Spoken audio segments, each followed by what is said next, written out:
stays right where Allen wants to go. Wants the baseline, fade away. Yeah! He's way too good. He steps around Lou and drilled it. And the Sixers have scored 9 in a row.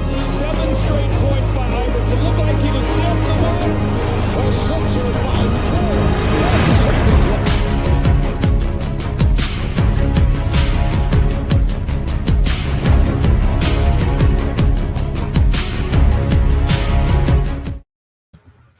And welcome once again to the Sports Skillet radio show. We want to thank you for taking time out of your schedule to join us.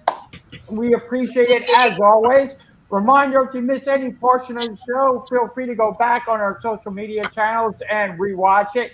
We got a lot of hot topics to get into this week, so we will dig right in. And again, head over to sportsskilletradio.com for all the latest show news, sports updates, sports news. We've got our Twitter feed working 24 hours a day, 7 days a week. We got great articles by Mike Nebby as well. Lots of good stuff happening over at Sports Skillet. And again, you miss any portion of the show, feel free to go back on our social media channels and watch us. We'll have it up there 24 hours a day, 7 days a week. And check out the Heat Ratio as well. They got a lot of great shows on there as well. We want to thank them for hosting us as well. So check out all the great programming on the Heat Ratio as well. Great panel this week. I am Jay. I'm joined by my brother Jeff this week, and of course Mike Nebbia. Hi guys, how are you guys doing? Doing good. I'm doing well, despite what happened to me yesterday. Hope you are. What happened to you yesterday, Mike? 2 power outages in a 7-hour span. One was because of some yuts knocking out a tree, and the other was because of a squirrel. Neither of which is good. Hopefully they didn't last for too long. The first one lasted for about 3 hours. Second one was about an hour and a half. Well, it looks like you got power now, which is good. So yeah, that's a good thing. And hopefully thank the sports gods for that one. Exactly. So hopefully everybody out there has power as well. Otherwise, how would you be listening to us? Maybe on your cell phone. But we got a great show lined up for you. Lots of NFL news to dive into and get into. Let's start it out here. Cam Newton has returned to the Carolina Panthers after a lengthy absence and being on the sidelines all season. Cam Newton this week signed a 1-year deal to return to the Carolina Panthers. Mike, what do you think about this news? Cam Newton returning to Carolina. I think it's welcome news for the Carolina Panthers. Their quarterback situation outside of Darnold is iffy, so they need a proven veteran, a guy that can take them to the Super Bowl, has taken them to the Super Bowl. Cam Newton's that guy. Yep. Carolina Panthers are taking on the Arizona Cardinals this week. So, Jeff, what do you think? Can the Carolina Panthers defeat the Arizona Cardinals? Not a chance in hell. Bringing in Cam Newton, it's desperation. That's what it is. Cam Newton is a quarterback that's past his prime. His skills have deteriorated, but when you're desperate and you don't have much going for you at that position, you'll take what's ever on the market. And I just like I said, it's a joke to me that that this guy is back. But hey, he's a hero in Carolina, so welcome back, Cam Newton, and I hope they enjoy seeing this version of him because he's a bad quarterback at this stage of his career. So good luck to Carolina. Yeah, I think Carolina not happy with their quarterback situation currently. Matt Rule reached out to Cam, finding out, where Cam is at this stage, how in shape he was. Look, it just shows you how big of a joke that situation is in Carolina that they had to reach out to Cam Newton. Give me a break. So, yeah, Sam Darnold got hurt, wasn't getting the job done, was struggling. So, they're to be fair to Darnold, the first part of his career, he was with a quarterback killer in Gase. This is true.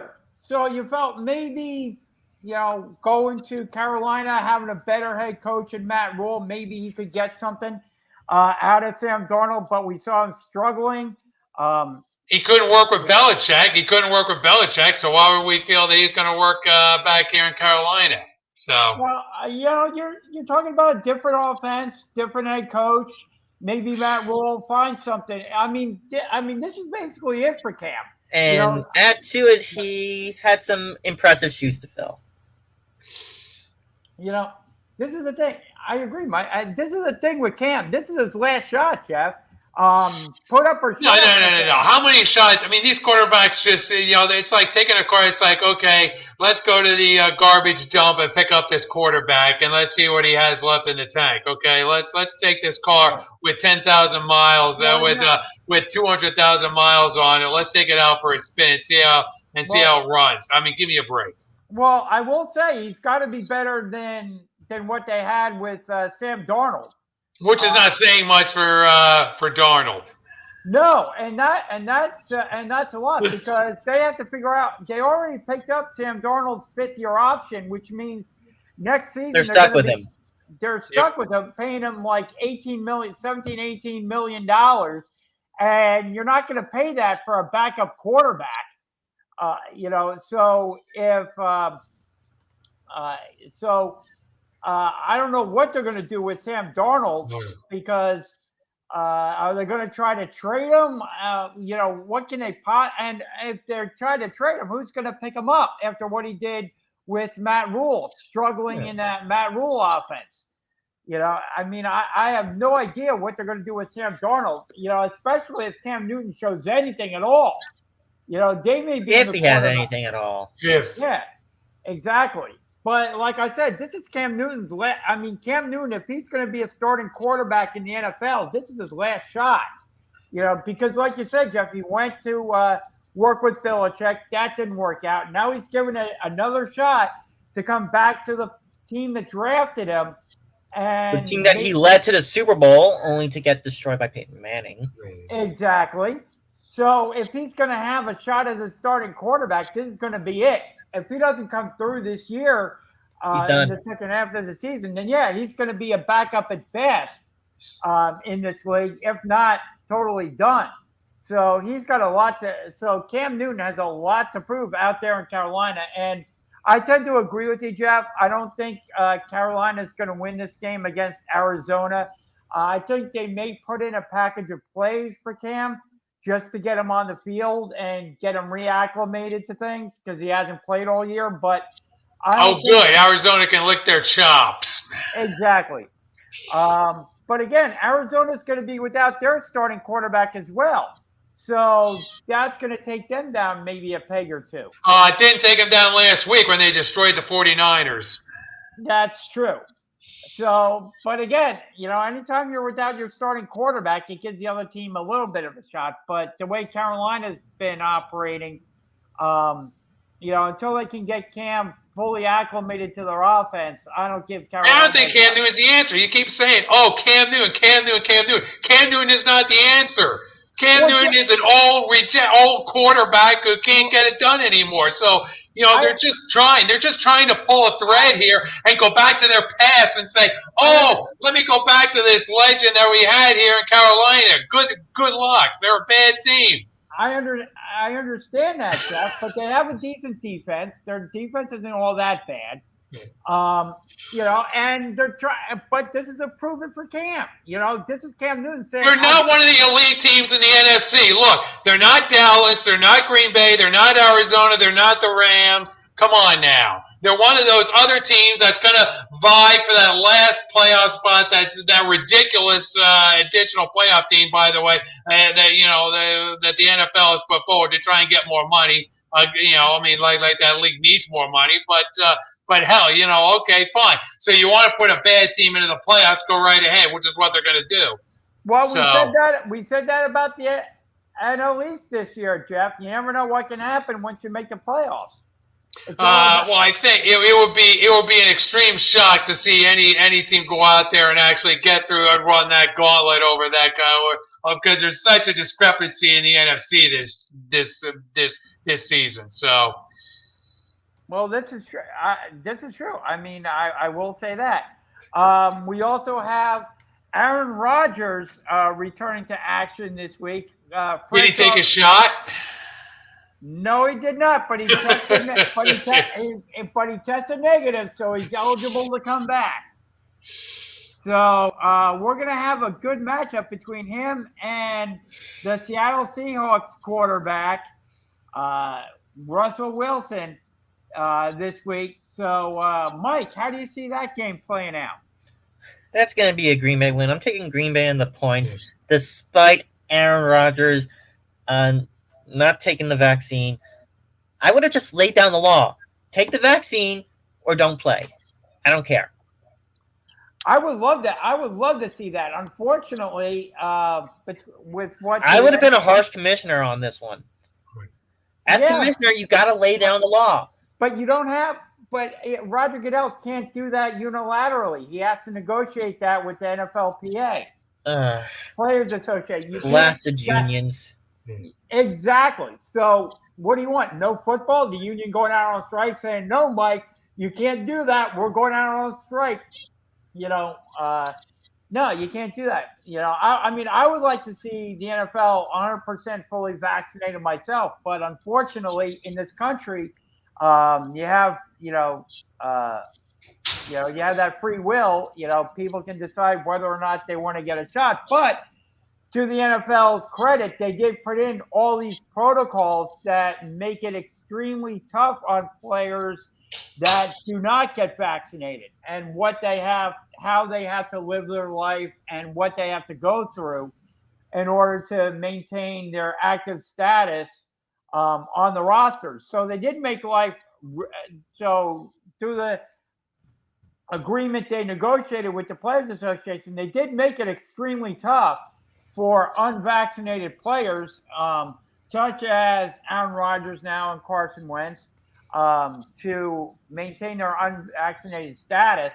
But now we have that big matchup. Jeff, how do you see that Aaron Rodgers versus Russell Wilson Packers-Seahawks game going down? Well, we'll see what Russell Wilson has coming off his injury. But other than that, Seattle is not, like I said, Seattle's in that kind of that next tier, if you will, of teams that they're in a retooling phase, but they're not very good. I mean, I like Green Bay in this game. Unless, like I said, Seattle comes up with a big win here, which I really don't expect. So, take Green Bay and take the points. Yeah, the way I see it, Seattle is in a retooling phase. Yeah. Unless they come out with like 14 or 21 or 24 unanswered points to start the game, they're not taking down Green Bay. Green Bay and the points.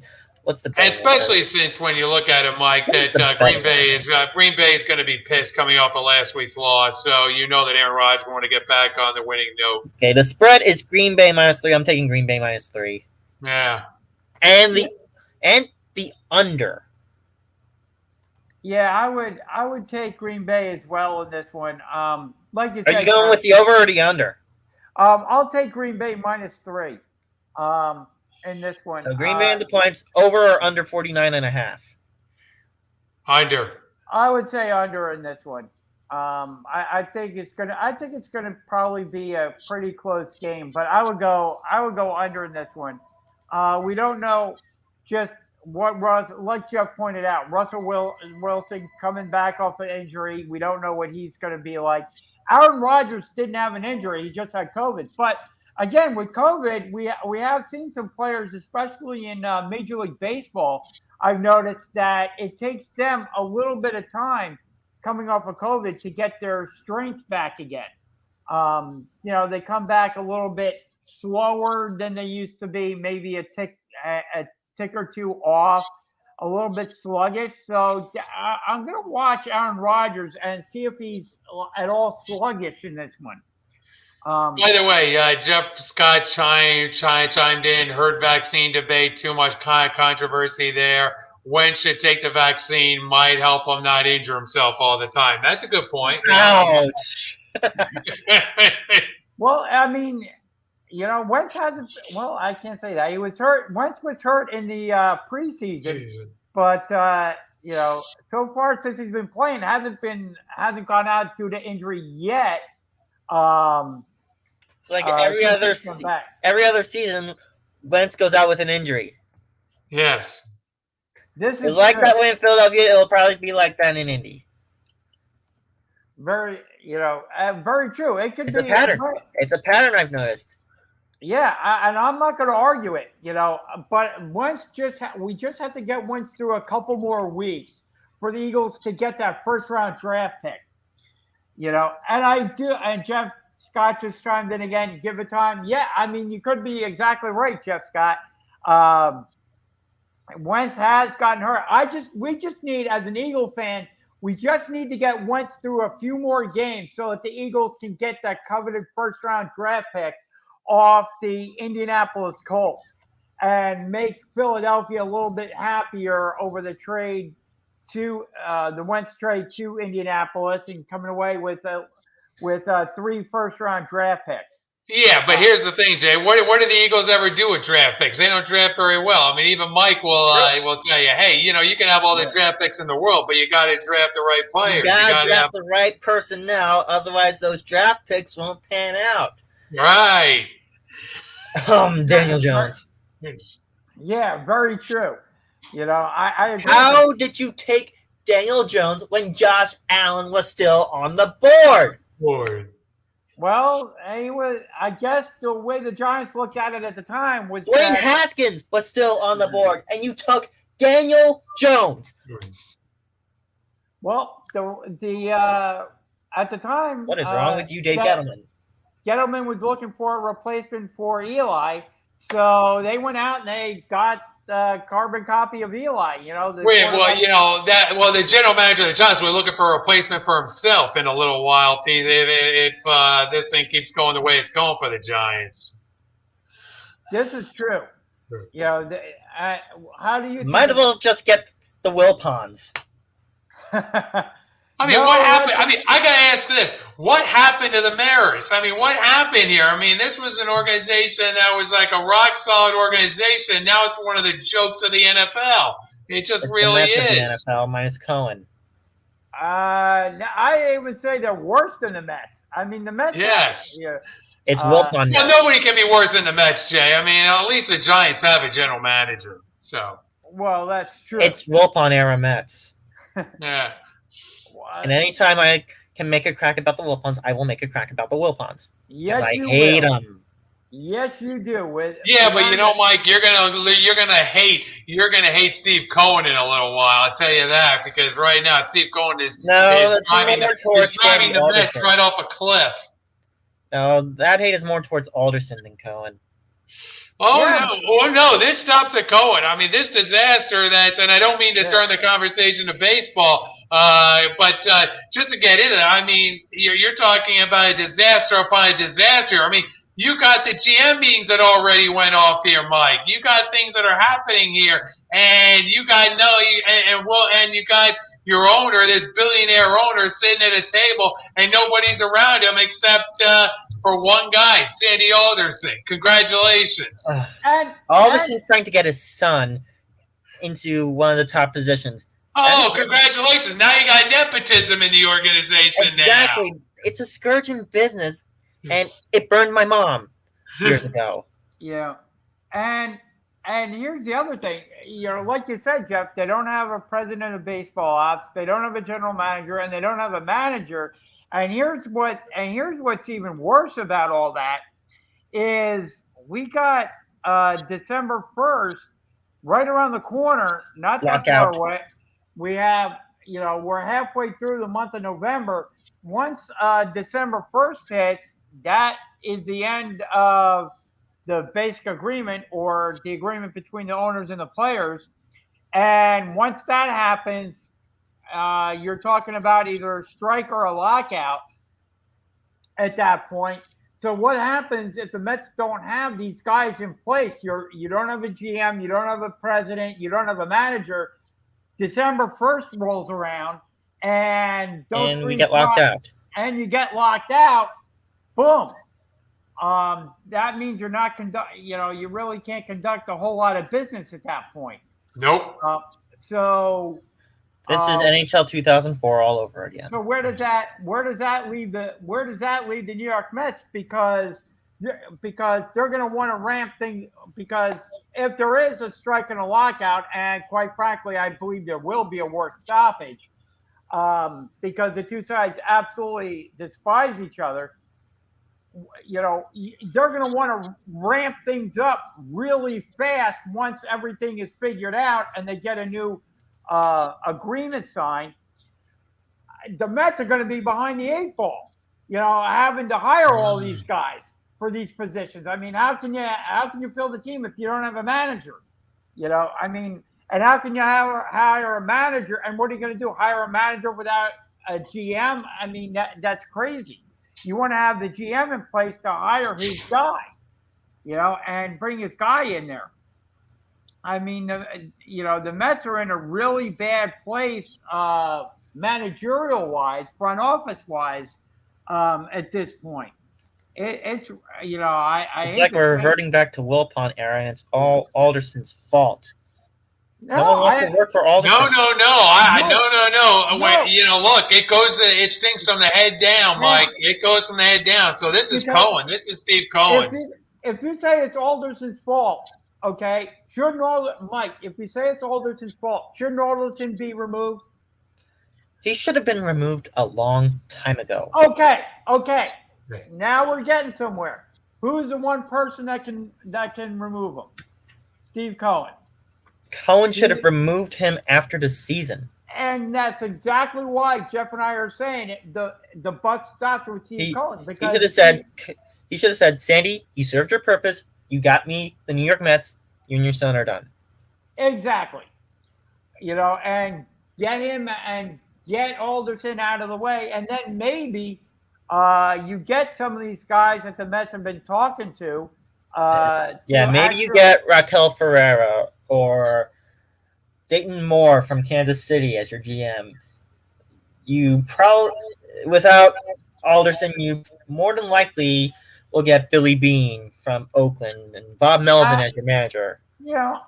Again, I don't know about that because, again, they take away. He was my pick. Yeah, I think he would have been really good. Especially with Bob Melvin as manager. He's tried and tested. And he would have whipped these guys into shape. And here's the funny part about all this, and I posted this on my Facebook page, and we posted it on our social media site, sportsskilletradio.com. The Phillies went out and actually made a really good hire this week. They hired Andy Colombi. He was named the assistant general manager, and under Dave Dombrowski. In his role, Colombi will oversee the club's R&D department in addition to the club's use of data in all aspects of organizational decision-making. But the thing is, Colombi's 27 years old, so he's young. He was the assistant director of research and development for the Tampa Bay Rays, who continue to be the game's most bountiful pipeline for executives. And he's really well thought of. And the Phillies went out and hired this guy, and not even as a GM, not even as a president of baseball ops. They hired this guy off of the Tampa Bay Rays, a team that continually pumps out all these good, young, talented players. And they're forced to do that because they don't have the payroll of some of the other teams in Major League Baseball. And you see how good they've been over the past few seasons. And for the Phillies to get this guy, it was a really nice get for Dave Dombrowski. And you would think that maybe, I don't know, the Mets might have thought about bringing this guy in, maybe as a president or something like that. But this continues to be the thing. The Phillies hire him for a lesser position with them than the Mets would have been offering him. on their side, and Kalani decides to move from Tampa over to the Phillies. I gotta just laugh at the Well, you can laugh all you want, Jay, but the bottom line is the farm system, and I'm just being objective here, the farm system for the Phillies is a joke. Just being honest. So this guy has a lot of work ahead of him. So don't pump this guy up to, lofty in proportions. Because he has a hell of a job ahead of him to try to look at that barren farm system, because you hired, first of all, the Phillies hired Dave Dombrowski, which is fine. That's a good hire. Unfortunately, Dave Dombrowski likes to raid farm systems to build up his major league club. Well, guess what? Here in the Phillies organization, he has nobody to trade, nobody to raid in his farm system, because there's nobody there that's any good that's in his farm system aside from a couple of catchers. So you have this general manager in place in Dave Dombrowski that really is handcuffed by the fact that he has nobody in his farm system. So look, here's the deal. Everybody in this division stinks except for the Atlanta Braves, who are the world champions, by the way. So all this shifting, all this moving around, whether it's the Mets, whether it's the Phillies, whether it's the god awful Marlins, or the rebuilding Nationals. Hey, all those clubs right now are looking up and they're saying, "Gee, we've got a long way to go right now in our organization to compete with Atlanta." Yeah, no, I agree with you, but you got to start somewhere, and a good place to start is bringing in talented front office type people, and the Phillies are doing it. So you got to start. You got to start somewhere. And this came in around November 9th. Former Nationals assistant GM Adam Cromie seems to be the leading candidate for Mets GM. Well, robbing one organization to feed another. Congratulations. Yeah, but he hasn't been in. From what I read about Cromie, he hasn't been in baseball in a few years since he got. Yeah, he decided to take up law, and perhaps he's ready for that next step in baseball to go to a GM position. So this could be a good hire. It could be. We'll have to wait and see on that. But Mets are still considering a few other candidates, but Cromie has clearly impressed them in the interview process. So, as they say on Press Your Luck, big bucks, no whammies. And I will make a game show reference when possible. Yes, you will. That's me.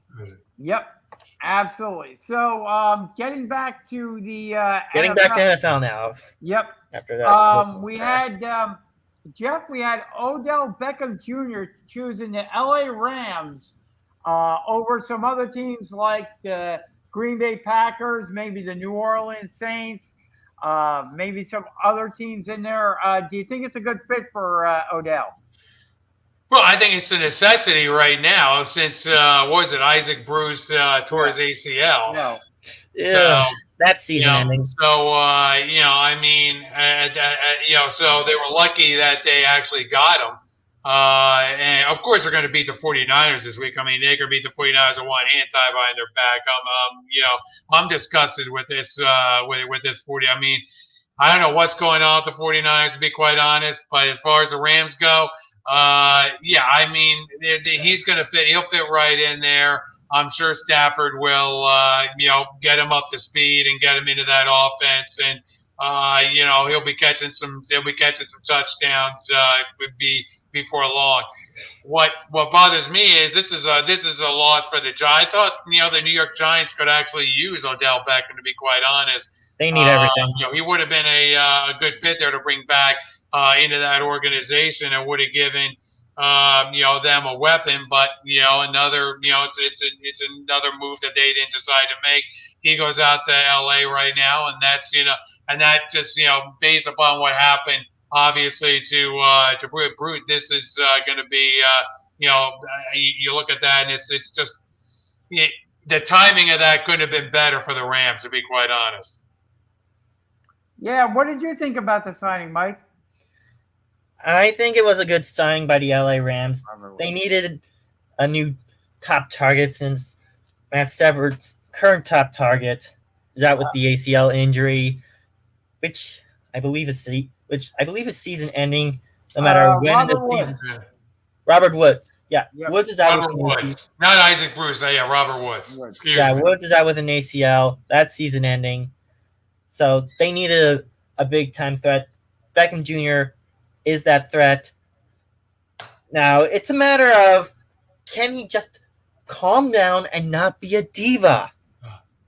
Exactly. I mean, I don't think he was that much of a diva when he was with the Cleveland Browns. I just don't think it was a good fit with Odell in that Browns offense. I just think they had trouble, fitting in, getting him the ball. It wasn't a really good. It really wasn't a good fit for Odell in Cleveland. I think he'll probably do a little better in LA. I think one of the reasons why he chose the Rams, it has to do with the franchise tag. Because you look at some of the other teams that may have been interested in Odell, such as Green Bay, right? That was one of the teams a lot of people were predicting that he was going to go to. But you look at it, and he might have been a good fit this year in Green Bay, but then you look at what Green Bay may look like at the start of next season.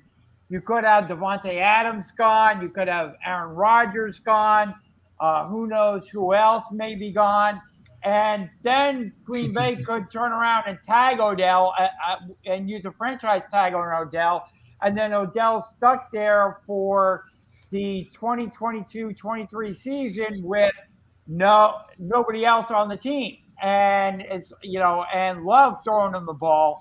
And he's like, do I really want to go through that? I mean, same thing with going to New Orleans. New Orleans this year may not be a playoff. Who knows where New Orleans finishes now that their starting quarterback is probably done for the season. So he may not make the playoffs this year. So does he really want to not make the playoffs this year? That might have soured him on New Orleans. The Giants, kind of the same thing. Who knows what happens with the Giants? They may fire their head coach at the end of the season, may fire their GM. Who knows who's going to be their quarterback next season? Do they move on? And does he really want to go back to New York, a city that a team that didn't work out for him the first time? So he looks at it, and yes, maybe some players may move on from the Rams at the end of the season. But even if the Rams franchise tag him, he still has a good quarterback there that he can work with. So I don't think he's as much worried about the franchise tag. Yes, he signed a one-year deal, so he's only going to have the rest of the season. But he can then, if the Rams don't franchise tag him, he can then move on and look at where things lie at the end of the season. And who knows where the Rams end up this year. Maybe the Rams make the Super Bowl. Maybe the Rams win the Super Bowl this year, and he gets a Super Bowl ring out of it. So I think the franchise tag probably had a lot to do with where he signed, and also going to Los Angeles isn't a bad deal. You see a lot of players migrating out to the Los Angeles area in terms of marketing and extending their brand and getting those endorsement deals outside of their sport. So that may be a large part of it too. If he does well in LA, he gets more marketing deals out of it too. So I think that probably had a lot to do with the franchise tag, and his marketing probably had a lot to do with Odell signing with the Rams. And I think, we'll wait and see. I think they'll probably have a small package of plays for Odell to get into the game on Monday night. So we'll see what ends up happening there with Odell. Certainly something to keep an eye on.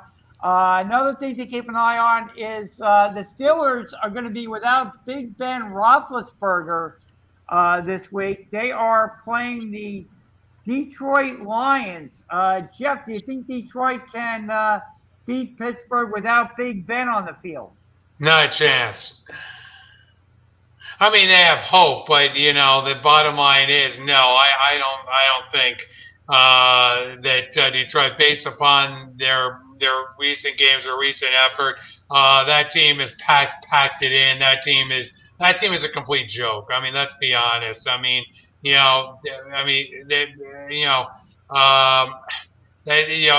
the worst quarterback in the league right now. That's quarterback in the team. It's just right now that team has a long way to go even to be relevant. So like I said, this is one of those games where you could give Ben Roethlisberger a week off anyway and still beat the Detroit Lions.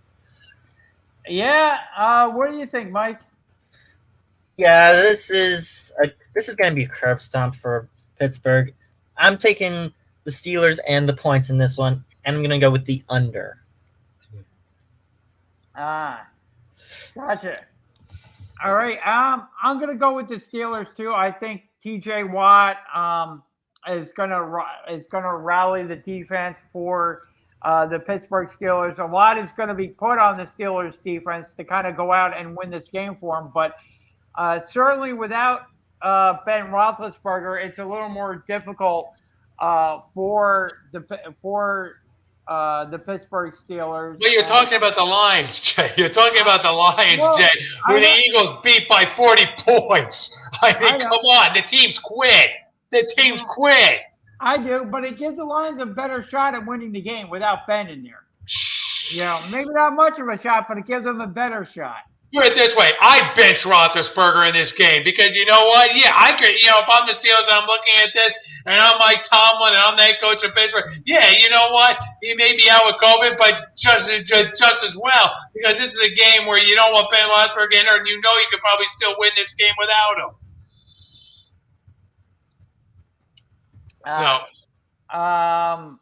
I just got for those looking for. Shane McGowan, unfortunately, his internet was not good. The storm. He's got to get off of Bell Media. Storm hit him pretty bad last night, and he was having some technical issues. So we'll have Shane back on the show again next week. So I just wanted to update everybody who may have been looking for Shane McGowan. We'll have him back on again next week. Getting back to the show here, we got the Eagles facing the Broncos, Denver Broncos in Denver. Jeff, do you give the Eagles a shot in this one? Absolutely. I mean, they're competitive in games now. You look at the head coach, you look at the quarterback. You look at where this team sits right now. Yeah, absolutely. You give this team a shot at beating the Broncos. I mean, even though the Broncos are coming off a big blowout win against the Cowboys, you look at the Eagles right now, and they're running the football. I think they're getting an identity to them.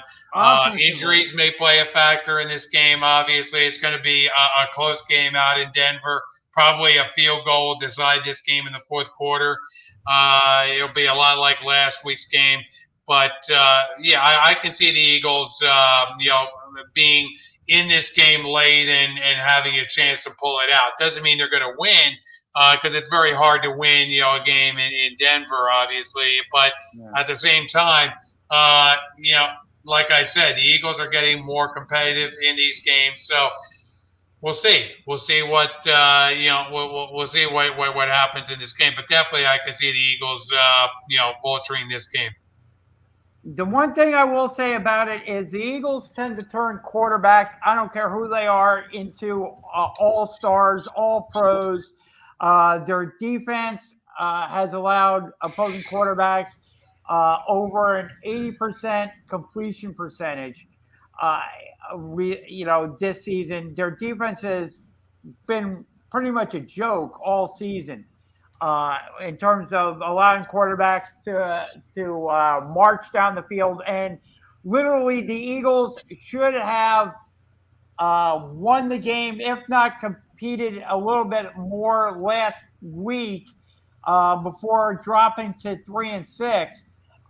They needed the defense to get a stop late in the fourth quarter last week, and they just weren't able to get one. You knew their opposition was just going to march down the field, and it was like a slow death by 1,000 paper cuts. They don't allow a lot of big plays down the field. Well, that's great, but you allow your opposition to literally have these 70, 80, 60, 70, 80-yard drives down the field, and the quarterback will take these, 5, 6, 7-yard completions and make, short yardage situations for second down, third down. I mean, it's just absolutely frustrating to see this Eagle defense on the field, allowing all these quarterbacks this high, and this is a record that could be historic for the Philadelphia Eagles. No team in the history of the NFL has accomplished that, has been that pathetic. And that's what I worry about in this game against the Denver Broncos. I mean, the Denver Broncos come in, they're banged up. Yes, they're banged up defensively, but could they allow the quarterback to once again have this high completion percentage? That's what I worry about in this Eagle game. Mike, what do you think? Yeah, I'm worried about this one as well. And when you're talking about a team like the Philadelphia Eagles against the Denver Broncos, I have no idea what to say here. I'm going to take the Broncos and the points, and I'm going to go off the beaten track and say I'm going to go with the over. Okay. All right. And like I said, I think the Eagles will find a way to pull this one out in Denver, but like Jeff said, I think it's going to be a really close game. And I'm just hoping the defense can find something and not frustrate all the Eagle fans out there once again, because they're already calling for Gannon, the defensive coordinator's job. So we'll see if Gannon can adjust to things and improve that Eagle defense. And the other thing I wanted to mention too is Mike White will be the starting quarterback for the New York Jets this week. Mike, what did you think about this announcement? Going with Mike White, the Jets going with Mike White and having a whiteout in the Meadowlands. I have no idea what they're thinking, but I just see this as another loss for the New York Jets. You think it'll be another loss, Jeff, for the Jets? Jeff, do you think it'll be another loss for the Jets? Oh, Jeff's mic is muted.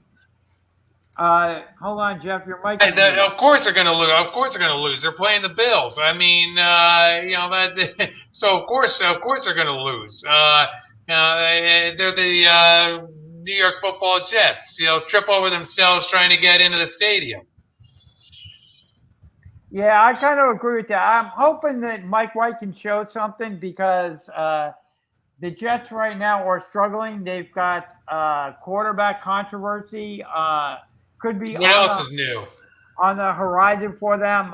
Zach Wilson looks like he's getting healthy, and they went with Mike White over Zach Wilson this week. If Mike White shows something, that could push Zach Wilson onto the bench. I think Zach Wilson probably needed a timeout just to step back a little bit because he was struggling before he got hurt. So we'll see what happens there with Mike White. See if he can at least be competent, and then we'll see where the Jets go from there.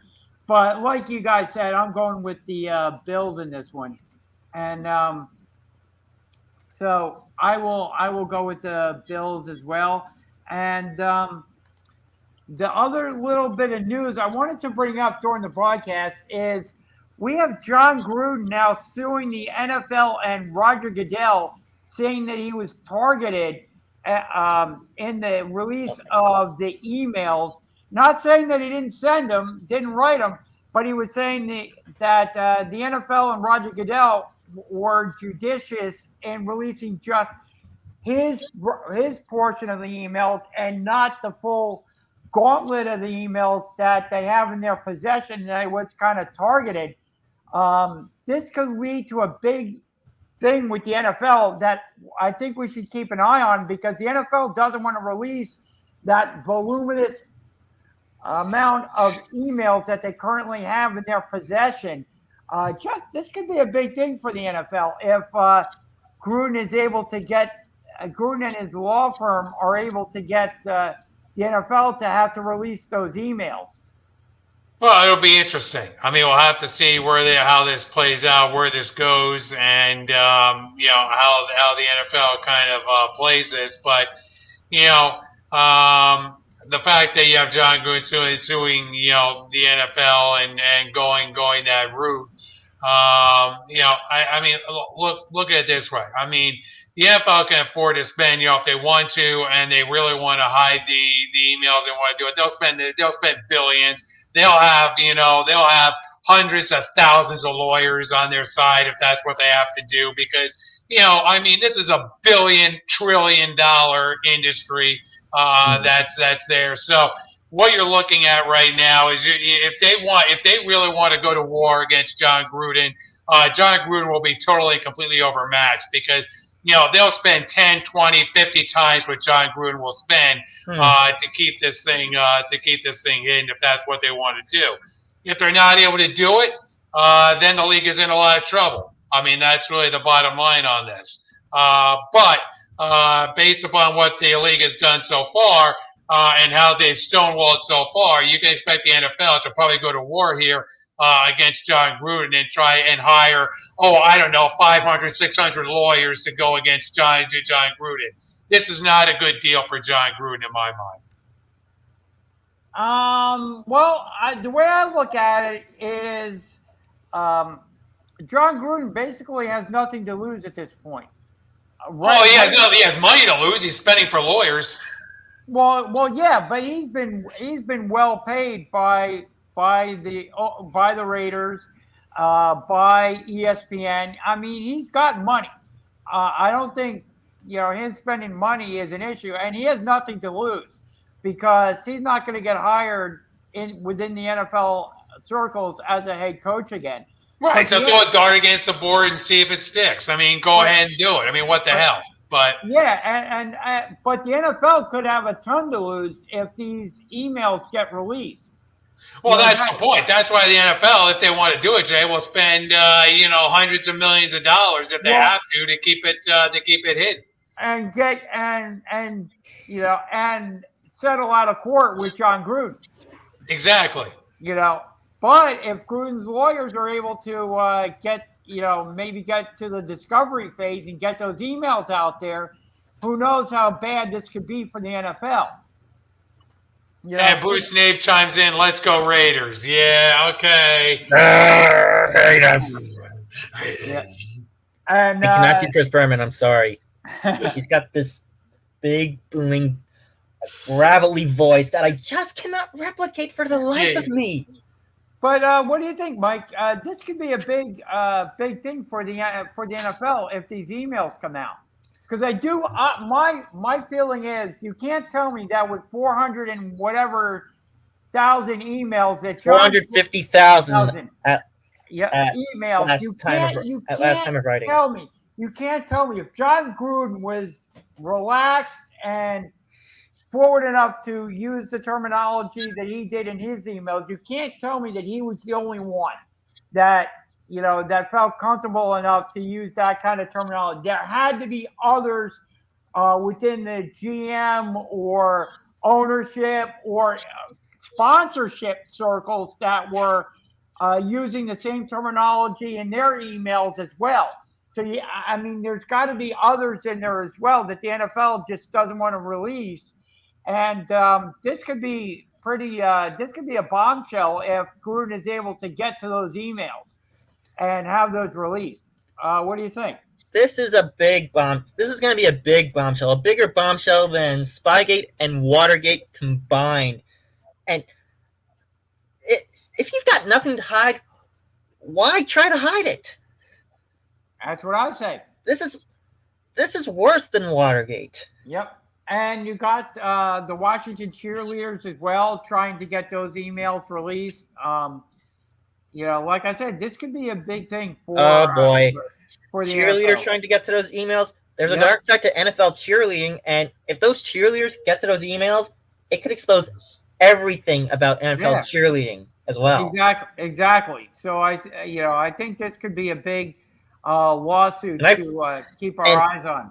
I've actually talked with an NFL cheerleader on YouTube, and she's a very sweet girl, and she would want to know that there's a dark side to NFL cheerleading. Yeah, how they were treated in Washington. How unfairly that not just the Washington cheerleaders have been treated, but all across the league, from the Raiderettes to the Saint Stations to even the Dallas Cowboy cheerleaders.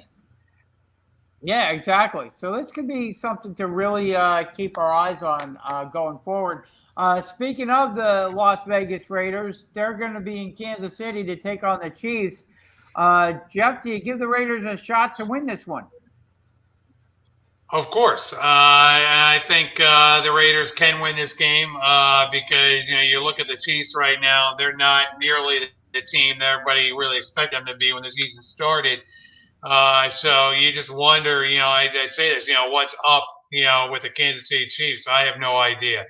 So we'll just have to see, how Andy Reid adjusts. I think, in the second half of the season to what's going on, because again, the game the Chiefs played last week was, they got the win, but it was an ugly win. I mean, it was ugly. So we'll just have to. And again, the Raiders right now are playing decent. They're not playing great. So this is a toss-up kind of. I see this game as more of a toss-up kind of game where either team can take it. But if I had to pick one team over the other right now, I'd probably pick the Raiders at this point. Yeah, I mean, you look at that division. Every team is either 5-3 or 5-4. Right. You got the Chargers and the Raiders at 5-3, and then you got the Chiefs and the Broncos at 5-4. So everybody is in the hunt for the division, if not the playoffs.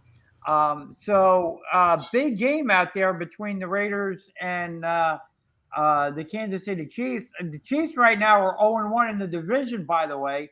The Raiders are 1-1. So it will be a big game for both of those teams. Mike, how do you look at this game? This is a key matchup for both teams. I'm going to have to go with the Chiefs on this one.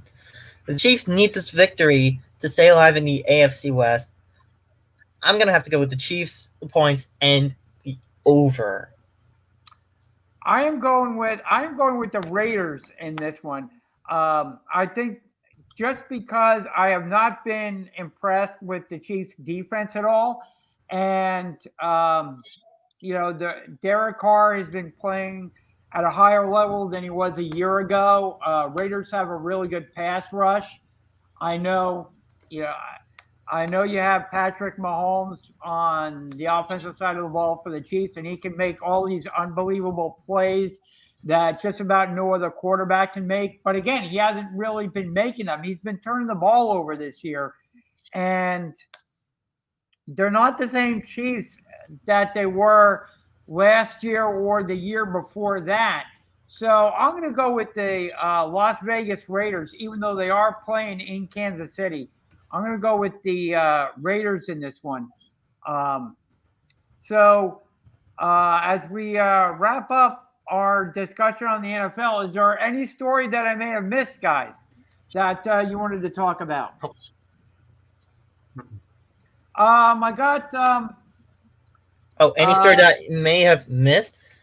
Well, I have heard that jury selection is beginning in the Ghislaine Maxwell trial, and there is a NASCAR driver that is involved in this.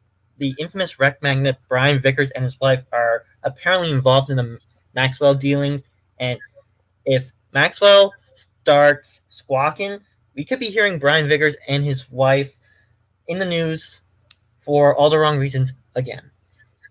Gotcha. So that's something to keep an eye on. Bruce Nate chimes in. Jeff, what do you think Deshaun Jackson does tonight for the LA Raiders? Well, yeah, hopefully he gets a couple of catches. I mean, that would be the hope, obviously. He has good potential. We'll have to see. Like I said, the Kansas City defense is obviously going to try to, key on him and are going to try to not allow him to be able to, be a factor in the game, so to speak, because they're going to pay attention to him. The question is, like I said, more to the point with Kansas City is to me is where is the offense that we've expected to see out of Kansas City, and we just it's been absent, and it's just like I said, the defense can only do so much for Kansas City in these games. So he could. I mean, Deshaun, he could have a. It is possible, no question. Yeah. So far this season, Deshaun Jackson has 8 receptions for 221 yards.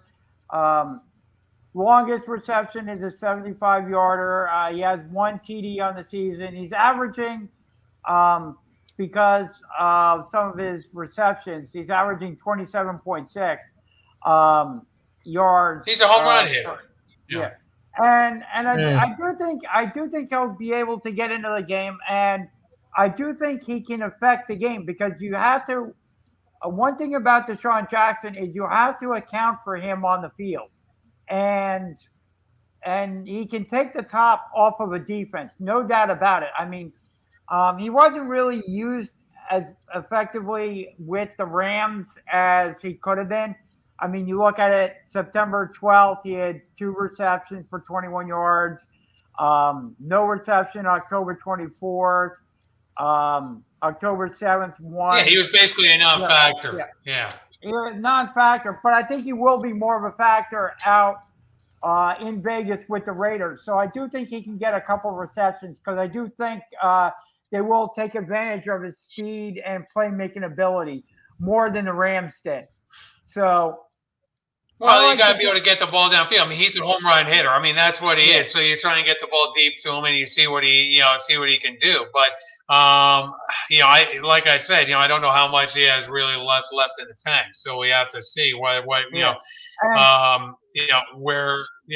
they actually utilize him at this point. Yeah, totally agree. And whether Derek Carr can get him the ball, that's going to be the other question. Yeah, get protection from that O-line. Yes. So Mike, your NASCAR update of the week. Well, first off, congrats to Kyle Larson on his first NASCAR Cup Series title. After all the blank he's been through with the racial slur on iRacing, it's well-deserved. And 10 wins. That is a career year for Kyle Larson. 3 wins shy of what Jeff Gordon pulled in his championship year of 1998. So I've always said, put Kyle Larson in good equipment, and he will just go off.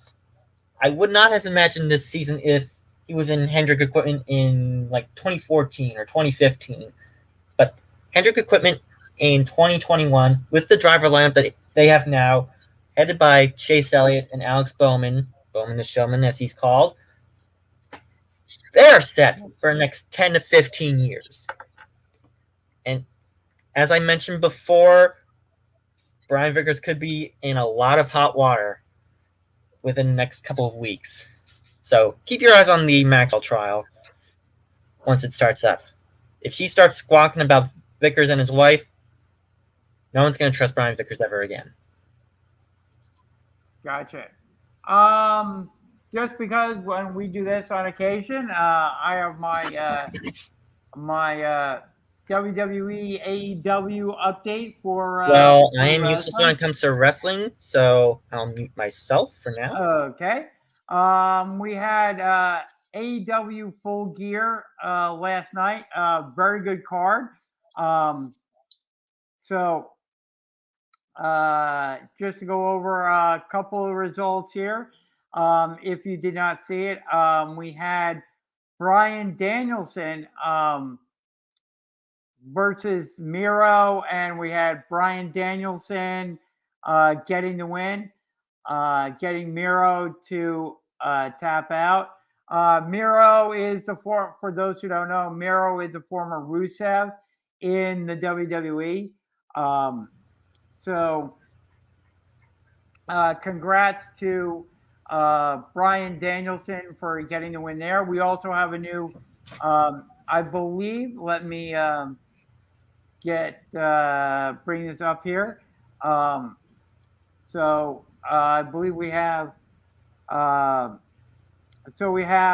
just to go down the road, results here. We had Nyla Rose and Jamie Hayter versus Thunder Rosa and Hikaru Shida. Hikaru Shida and Thunder Rosa gets the win. We had MJF versus Darby Allin with Sting, and MJF scored the pinfall victory. So congratulations to MJF. For the AEW World Tag Team title, the Lucha Brothers, who are the champions, were defending against FTR. Again, two guys formerly of the WWE.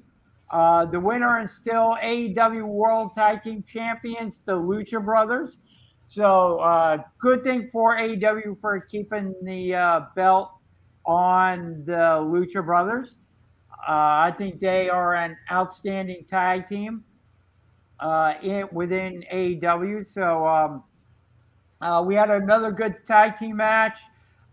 We had the Young Bucks and Adam Cole, who recently came over again from the WWE, versus Christian Cage, Luchasaurus, and Jungle Boy. And getting the win were Christian Cage and Jurassic Express. It was a concerto by Jungle Boy on Matt Jackson for the pinfall victory in that one. We had Andrade El Idolo and Malachi Black versus Cody Rhodes and Pac. And the winners in that one were Pac and Cody Rhodes. Pac hit a belly-to-belly and a Black Arrow for the pin. We then had a title defense, AEW Women's title, Dr. Britt Baker versus Tay Conti with Rebel and Jamie Hayter. And the winner is still AEW Women's Champion, Dr. Britt Baker. Still keeping the belt on her. They exchanged roll-ups, and Baker was able to hang on for the pinfall victory. I like keeping the belt on Dr. Britt Baker for the time being. So good job there. Eddie Kingston in a grudge match here. We had Eddie Kingston versus CM Punk. I like the way that they had built this up with their promo from this past week. They went, so in the end, they went toe-to-toe with punches in the center of the ring. Kingston hit an enziguri, GTS, go to sleep out of nowhere by CM Punk. Punk was completely exhausted. He rained down some elbows and knees and hit the GTS, go to sleep for the pinfall victory. Again, winner was CM Punk in that one. Minneapolis street fight. We had Dan Lambert, Andre Arlovsky, Scorpio Sky, Ethan Page, and Junior Dos Santos versus the Inner Circle, Chris Jericho, Sammy Guevara, Santana Ortiz, and Jake Hager. And the winners were the Inner Circle when Jericho channeled his Eddie Guerrero and nailed Lambert with a frog splash for the pinfall victory. Newly signed Jay Lethal came out and announced he was All Elite. He came over from Ring of Honor. Ring of Honor, unfortunately, has shut down recently. Announced they were shutting down. So taking a little break, shutting things down, but then hopefully restarting in the spring or early summer. Jay Lethal immediately challenged Sammy Guevara for the TNT title, and Sammy Guevara said that they were on. And then for the AEW World title, the main event of the night, we had Kenny Omega versus the Hangman Adam Page. Again, another well built up match. Adam Page hit a buckshot and another one with the Bucks okay to score the pin, and your winner, a new AEW World Champion, Adam Hangman Page. So Kenny Omega dropping the title to Hangman Adam Page. So a lot of interesting things going on within the world of AEW. After Full Gear, we'll have to see how they play out during the course of the week and how they move along the storyline. So very good pay-per-view by AEW. So that's the update, the pro wrestling update for the week. So again, if you want to talk anything AEW, WWE, pro wrestling, that's what we're here for. We talk about anything and everything here on Sports Skillet, and I'll throw it out to the guys. I'll throw it out to you guys that are listening to us. Anything that we may have missed, Jeff, Mike? What do you think? Any final words, anything like that? Jeff, Mike? Actually, I do have 2 shout-outs to make. I'm going to do shout-outs to my girl Samantha Jacobson and her mother, Mindy. Miss Jacobson, Samantha's mom, has been through some tough times in her life. And now I know where Samantha gets her toughness from. She gets it from her mom. And shout out to Sammy Jacobson. Shout out to her mother. You guys are awesome. You guys are special. You're awesome. Love you both. Love you, Sammy Jacobson. Oh, and Mike, before we go, I saw you posting a lot last night. Big thing dropped recently. I think it was the last night or the night before. Your review of Taylor Swift's new album. Oh my God, it is awesome, and it broke me emotionally. Oh my God. Okay, so you were giving the new album a 2 thumbs up then. Yes, 1,000 out of 10. Nice. Taylor Swift, you have done it again. All right, and Jeff, any final words? Anything we didn't get to? No, I'm good. Oh, you're good. All right. Yeah, well, I was afraid we had lost him again.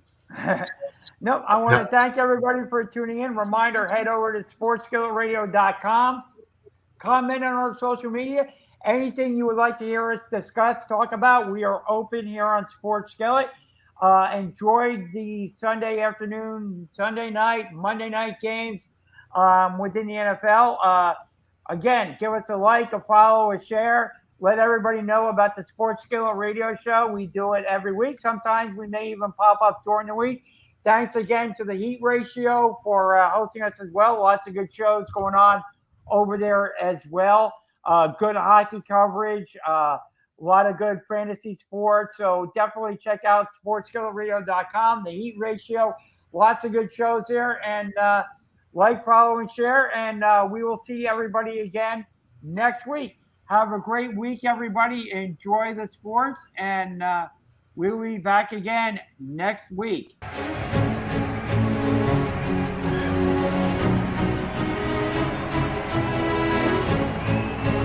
With the bases loaded and 1 out. Oh, Deep to right field.